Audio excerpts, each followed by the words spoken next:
तर आदित्य ठाकरे यांच्या बालेकिल्ल्यात म्हणजे वरळीमध्ये मंत्री नितेश राणेंची तोफ धडाडणार आहे। मंत्री नितेश राणेंचा उद्या वरळीत प्रचार सभा होत आहेत। वरळीच्या बीडीडी परिसरामध्ये ते प्रचार करतील। उद्या संध्याकाळी नितेश राणे वरळीत जाऊन प्रचार करणार आहेत आणि त्याच ठिकाणी त्यांची जाहीर सभाही होणार आहे।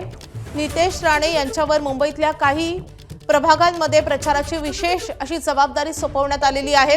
खास करून जिथे कोकणवासीय सर्वात जास्त राहतात अशा भागामध्ये नितेश राणेंवर प्रचाराची जबाबदारी आहे आणि त्यामुळेच आदित्य ठाकरेंचा मतदारसंघ, आदित्य ठाकरेंचा बालेकिल्ला असलेल्या वरळीमध्ये नितेश राणे नेमकं काय बोलणार हे पाहावं लागेल।